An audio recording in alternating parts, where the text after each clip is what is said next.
안녕하세요. 행주가족 여러분. 오늘은 외로움이라는 주제로 행주TV의 새로운 이야기를 시작해 보도록 하겠습니다. 아무래도 계절이어서 그런지 요즘 따라 이렇게 좀 외로움을 많이 타게 된다. 어떻게 했으면 좋겠냐. 뭐 이런 문의를 해주시는 분들이 이제 종종 있는데요. 외로움이 어떤 감정이냐인 것부터 좀 저희가 알아야 되겠죠. 외로움이라는 사전적인 의미는 홀로 있을 때 쓸쓸한 느낌이라고 이렇게 되어 있습니다.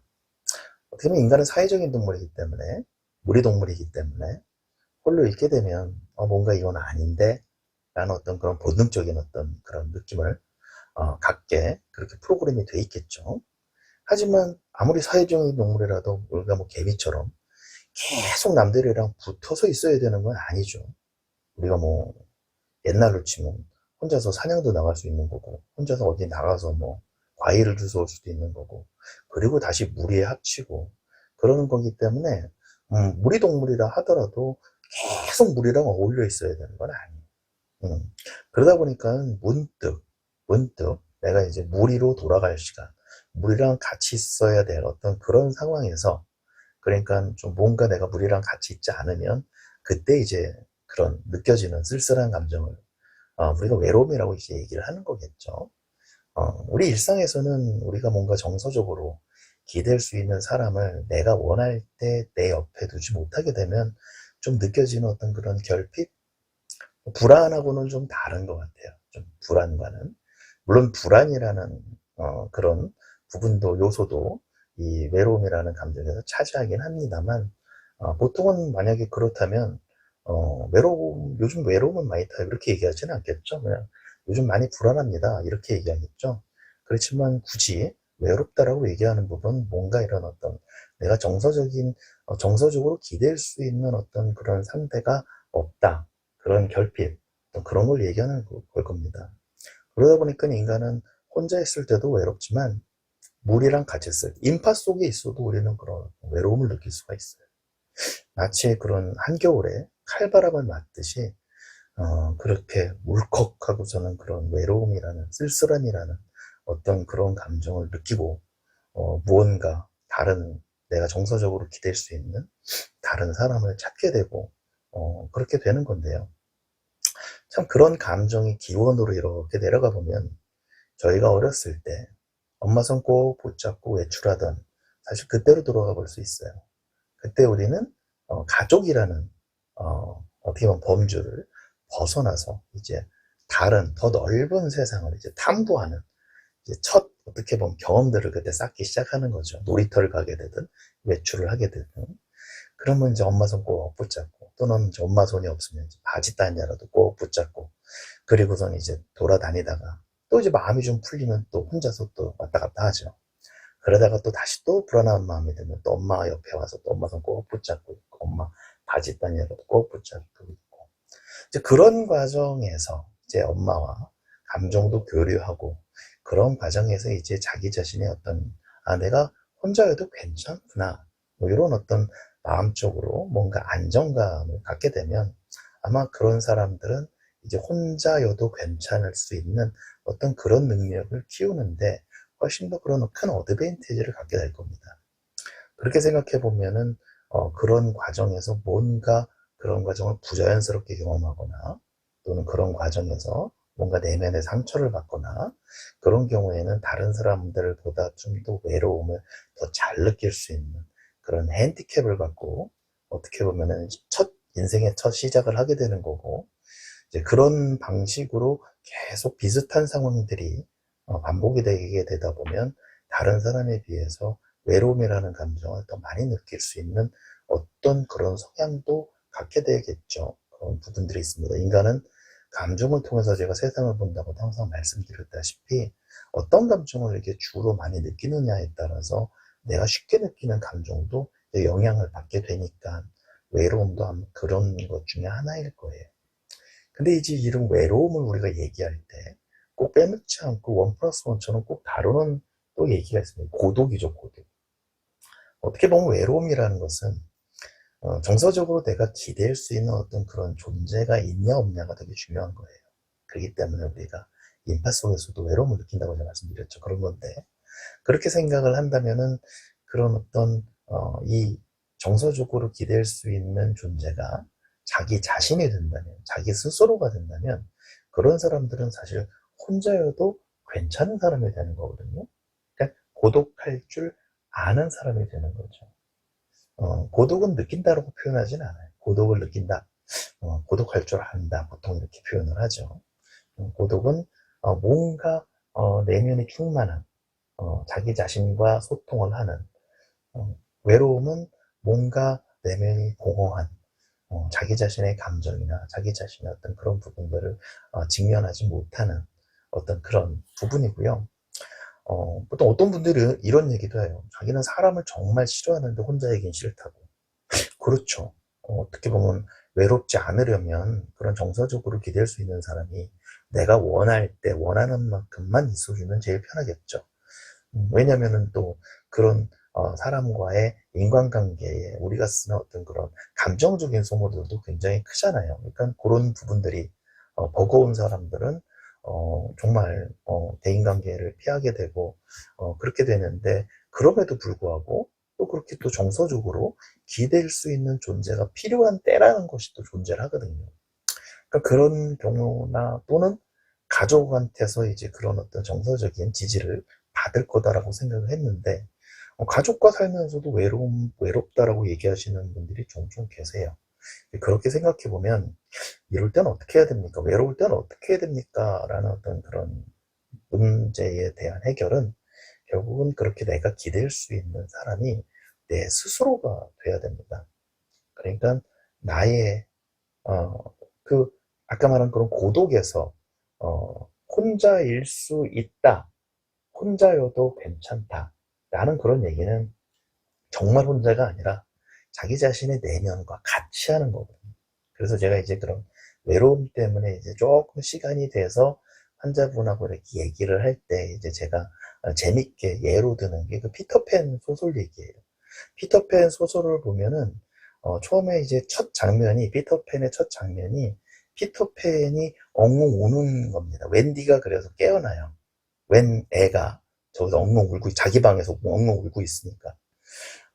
그래서 웬디가 깨어나서 피터팬한테 너 왜 이렇게 엉엉 울고 있니? 그랬더니 자기 그림자가 있는데 자기 그림자랑 좀 싸웠더니 그림자가 도망가서 그 그림자를 붙잡아 갖고 자기 발바닥에 붙이려고 그러는데 뭐 비누를 붙여도 안 붙고 모래도 안 붙고 금방 또 도망가고, 그러니까는 어떻게 할지 몰라갖고 저희가 울고 있었다고 얘기를 합니다. 그러니까 웬디가 피터팬이 잡아온 그 그림자를 갖다가 발바닥에 이렇게 바느질로 꿰매서 붙여주죠.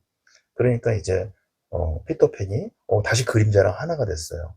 그러면서 이제 웬디를 엄마로 삼기로 생각을 하고 이제 웬디한테 얘기해서 원더랜드로 같이 가잖아요. 우리들의 엄마가 돼달라고. 참 그런 얘기를 보면은 그런 거기서도 보면 이제 소설이지만 참 재밌는 소설이지만 저는 은유적인, 좀 어떻게 좀 의미를 좀 담고 있다고 생각합니다. 거기서 이제 피터팬이 어떻게 보면 같이 있고 싶었던 그런 그림자, 피터팬이 찾았던 그림자는 결국 자기 자신의 어떤 그런 감춰진 모습이 아닐까 생각을 해요. 그리고 그런 자기 자신의 감춰진, 자기 자신의 내면이죠. 그런 모습과 이어준 것은 이제 웬디의 바느질인데, 그런 것들이 엄마의 첫 어떤 그런 자기 자신의 감정을 좀 인정하고 자기 자신이 어떤 사람인지를 알게 되는 어떤 그러한 첫 시작을 만들어준다. 저는 그렇게 생각을 하고, 그런 작업을 만약에 내가 지금 안 돼 있다면 지금이라도 시작을 해야 된다라는 쪽으로 이렇게 좀 피터팬, 아마 이 방송을 보시는 분들 중에도 저한테 이 피터팬 얘기를 들으신 분들이 좀 있으실 거예요. 시간이 될 때는 말씀을 드립니다. 근데 이제 뭐 제가 재밌어서 말씀을 드린 거고요. 그렇게 생각해 보면은 이제 그러면은 우리가 고독할 줄 알기 위해서 이런 내면을 좀 탐색한다라는 게 어떤 식으로 하는 거냐? 어렵지 않습니다. 그냥 자기 자신이 어떤 사람인지에 대해서 일일이 다 생각하면 돼요.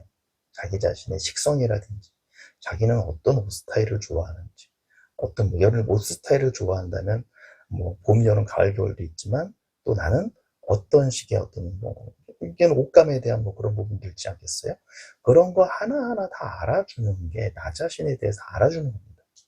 또 그런 부분들을 우리가 글로도 쓸 수 있고요. 그러다 보니까 어떤 소설가나 또는 이렇게 어떤 예술가나 이런 사람들 중에서 고독을 뭐 즐기는 그런 고독한 그런 사람들이 많은 것처럼 그렇게 돼 있는데요. 그런 어떤 예술 작업을 통해서 자기 자신의 내면과 소통을 하는 거죠. 그러다 보면은 오히려 혼자 있어도 괜찮은 어떤, 그리고 외롭다라는 것은 어떻게 보면 외로움을 느낀다라는 거는 아직은 혼자일 줄을 모른다라는 얘기랑 똑같습니다. 그리고 그런 상황에 다른 사람이 필요하다는 얘기고요. 정서적으로 기댈 수 있는. 근데 중요한 거는 그렇다면 외로움이라는 건 항상 이런 기대와 같이 하게 되는데, 어떤 정서적으로 내가 기댈 수 있는 사람이 옆에 있어야 된다는 어떤 이런 바램과 기대와 함께 하게 되는데, 제가 기대와 이런 바램에 대해서 말씀드릴 때 꼭 말씀드리는 게 화죠. 기대대로 안 되고 내 바램대로 안 되고 그렇게 되게 되면 우리는 실망감을 느끼게 되고, 그리고 그런 실망감들이 계속 쌓이다 보면 화가 만들어지는데, 그런 화가 마침 건수 잡아서 바깥으로 터지면 분노랑 짜증이라고 불리는 거지만, 그런 화가 나한테 쏟아지면 그게 또 우울감이 되는 거거든요. 그렇게 생각한다면 우리가 혼자일 줄 몰라서 생기게 되는 어떤 그런 외로움이라는 감정들은 느끼면 느낄수록 우리가 점점 실망감도 많이 느끼게 되는 거고, 좌절감도 많이 느끼게 되는 거고, 그런 부분들 때문에 우울감에도 빠지게 되는 거고, 또는 다른 사람들한테 그런 부분들이 짜증이나 화로 폭발할 수 있는 부분이고, 그러면 이제 다른 사람들이 더 멀어지겠죠. 그럼 내가 또 외로울 때 필요한 그런 다른 사람을 또 내가 만들기가 더 어려운 어떤 이런 악순환에 빠지는 거 아니겠어요? 이제 그런 면에서 이렇게 자기 자신이 스스로가 내가 정서적으로 기댈 수 있는 사람이 돼서 내가 혼자일 줄을 알게 된다라는 거는, 내가 이제 어른으로서 이렇게 성장을 해 나가는 과정에서 꼭 필요한 일이고요. 만약 지금 뭐 10대나 20대나 이렇게 젊은 사람들이라면 지금부터 한다면은 뭐 지금부터 그런 나 자신을 알아주고 뭐 그런 부분들을 한다면 정말 그건 좋을 거고요. 지금 이제 어른이어도 뭐 40대나 50대여도 지금부터라도 내가 뭘 좋아하는 사람인지, 내가 뭘 싫어하는 사람인지, 나는 어떤 사람을 좋아하는지, 나는 어떤 사람을 싫어하는지, 내가 좋아하는 색깔은 뭔지, 내가 원하는 인생은 뭔지, 내가 원치 않는 인생은 뭔지, 이런 것들을 다 생각해 주는 것 자체가 나를 돌봐주는 거다라고 생각을 하시면 됩니다. 그래서 이래 그런 말이 있어요. 외로움은 달래고 고독은 씹는다. 그 얘기가 이렇게 생각을 해보면, 외로움이라는 감정은 내가 이제 혼자일 줄 몰라서 생기는, 엄마 손 꼭 잡는 그런 마음이다 보니까 외로움은 달래주는 거고, 고독이라는 것은 그거는 내가 어떤 사람인지를 이제 알아가는 과정이니까, 그거는 꼭꼭 씹어서 잘 소화해내는, 그래서 내가 어떤 사람인지에 대해서 더 충만하게 느끼는 어떤 그런 과정이라서, 아마 외로움은 달래고 고독은 씹는다라는 그런 표현이 있는지 모르겠어요. 그래서 저도 보면은 지금 제가 이렇게 영상을 찍고 있는 이 의자가 에그체어라는 의자인데, 제가 만약에 이 쿠션을 치우고 앉게 되면은 안으로 완전히 훅 들어가게 됩니다. 말 그대로 알 속에 제가 이렇게 혼자 있을 수 있게 되는데요. 제가 이만큼 나와 있어도 이미 제 목소리가 제 귀에는 먹먹하게 들려요. 왜냐면 여기가 다 이렇게 어떻게 보면 흡음, 쉽게 말하면 소리를 다 흡수해주는 그런 재질로 돼 있다 보니까, 요 안에 있다 보면은 주변과의 어떤 그런 이게 끊어지고 자극이 많이 줄어들고 완전히 홀로 있는 듯한 느낌을 받을 수가 있거든요. 그러면 요 안에서는 내 감정이나 내 생각에 대해서 더 많이 집중할 수가 있어요. 그래서 저도 이제 그런 저희 애가 청소년 시절에 좀 많이 이용하라고 사실은 요 에그체어를 장만을 하게 됐고, 지금은 제가 그래서 아이의 방에서 이 영상을 촬영하고 있는 거죠. 뭐 이런 에그체어가 아니어도 상관은 없습니다. 뭐 글을 쓴다든지 또는 생각을 한다든지, 뭐 글 잘 쓰시는 분들은 참 좋죠. 그러니까 자기 자신의 별의별 것, 나는 어떻다, 나는 어떻다, 다 쓰면 되는 겁니다. 나는 김치찌개를 좋아한다. 나는 김치찌개인데 돼지고기를 넣은 김치찌개를 좋아한다. 돼지고기인데 비계가 더 많아야 된다.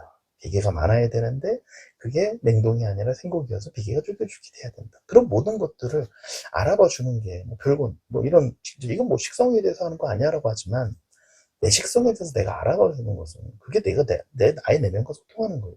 내면이랑 소통한다고 해서 그것이 굉장히 어렵고 고차원적이고 철학적인 얘기는 아닙니다. 근데 잘 보면 우리가 생활할 때 보면 그런 나는 항상 뒷전이 되고 다른 사람이 뭘 좋아하는지 다른 사람은 어떤 느낌인지 이런 다른 사람을 우선시하고 살게 될 때가 참 많아요.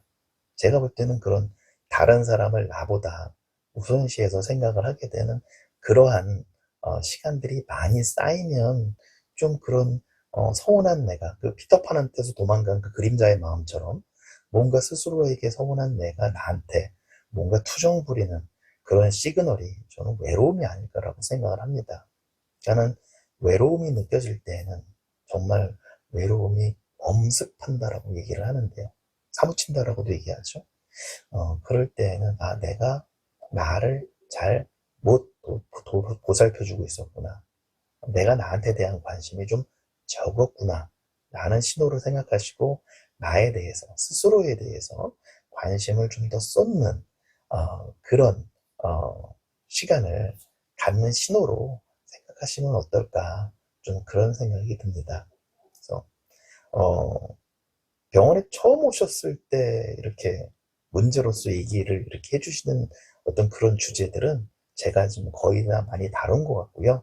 앞으로는 이렇게 좀 면담 중에 나오게 되는 얘기들이나 요거에서 이제 여러분들이 궁금한 부분들에 대한 어떤 그런 이야기도 이렇게 영상으로 준비를 해드릴 테니까 앞으로도 많은 관심 부탁드립니다. 감사합니다.